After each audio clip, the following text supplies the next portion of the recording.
Hi everyone, I'm so glad to have you here on my channel today. We're going to be looking at some mixed media snowflakes today. We're going to be using some watercolor paper, some Nuvo powders, and some new dyes from Cat Scrappiness. So this is a frame dye. So the technique that I'm using today could be used with ink smushing. It could be used really with any type of mixed media, paint, whatever you want. I just like when I cut out a frame like this, I use some watercolor paper and I like to create some variation. So I'm going to use purples and teals. The other reason I'm using those colors is because I've got some great embellishments from Cat Scrappiness that are going to look so good with these colors.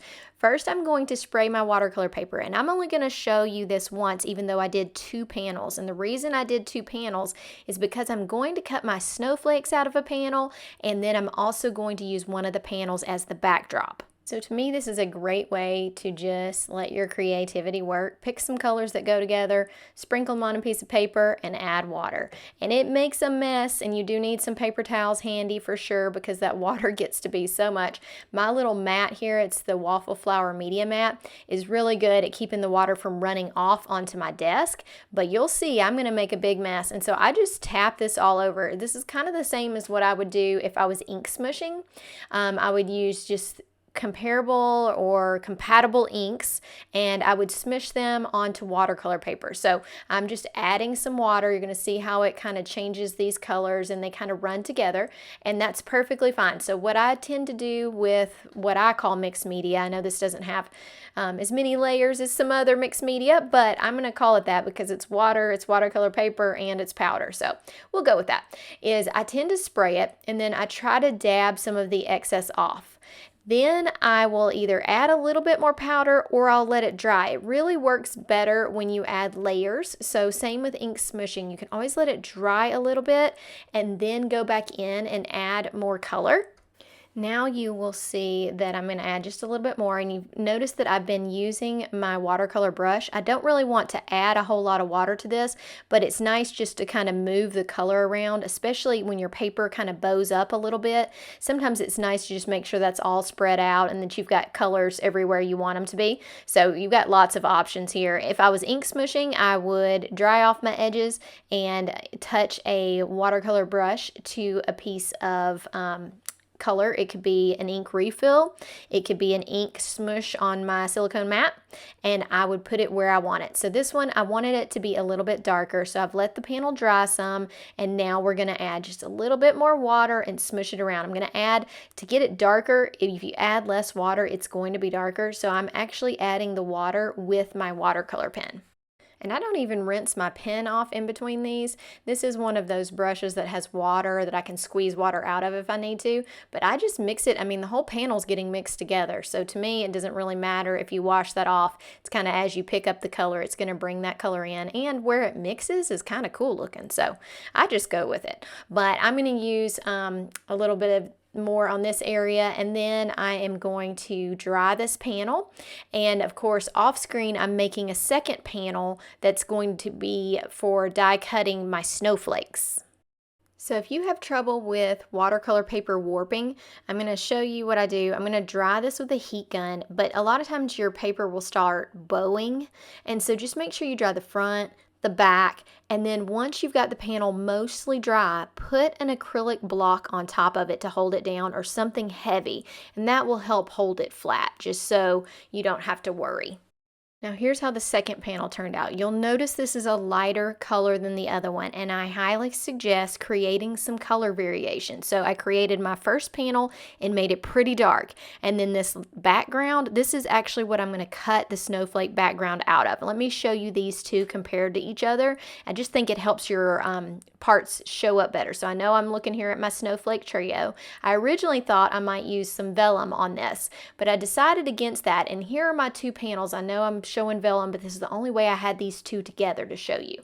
Okay, here they are again. So I'm going to use the light one as the backdrop and the dark one for my snowflakes. And that's really going to make them stick out. The vellum looks fine too. I just decided that I liked cutting them out of the other panel better. So I'm going to run this through the die machine. You see it is a little bit warped, but I can still get it to fit and be flat on this. I'm going to tape it onto my die, and that way it'll keep the panel from not slipping off here. I don't know if you ever have that problem running something through your die machine where you put it on something and you cut your measurements kind of close. So I tend to use a piece of tape and I tape it together so that I make sure that I get the correct cut. Don't worry, we'll get to those cute snowflakes in just a second. So here is how the die comes out of the machine. You do need a sharp tool or something to kind of help pull it apart, especially with watercolor paper. It's just a thicker paper, and this is a very intricate die, so I want to be very gentle and careful with it. But it is well worth the wait. Look at this. Oh my goodness. I'm going to pop up and I'll catch this in the light so you can see how much it shines. Oh, look at that shine. It's beautiful. So that's one advantage of using the Nuvo powders, is that they are very shimmery. And so they get that nice look. You could do the same thing with ink smushing and using some type of shimmer spray. And I know you don't get that in pictures very easily, but somebody who gets this card is going to be so amazed with how beautiful the shimmer is. So here's how these snowflakes look, and they look beautiful. And I played around with vellum, I played around with these three colors, but I knew I needed to put something behind my window here. So the frame has a see-through area. And so I cut out some snowflakes out of a matte silver made by Fawn. And I realized that that looked so good with these colors. And so I started playing with different ways to put the snowflakes together. And one thing, you've got a billion options. You don't have to do it the way that I did. I just ended up coming up with this darkest one in the back, using the middle for silver, and then using another color. I thought about doing vellum at first, but I just didn't think it showed up quite as well. So I ended up switching that middle one to another one of the colored snowflakes that I cut out. So it has a little bit of silver, a little bit of color, and no vellum in my final product. And the reason I decided to bring silver in is because I'm going to use silver behind that border as well. Here's how that silver looks behind this. I just love how it looks. It's not too crazy, but it just really enhances the design so much. Okay, so I use glue to put this down. You could use whatever you want. Just use very small amounts and be careful when you place it so that you're not moving it around and getting the glue on the backdrop. So if you get glue on a metallic like this, you're gonna see it. So I just put an acrylic block directly on it, and I'll let that sit there so that I'm not moving it around.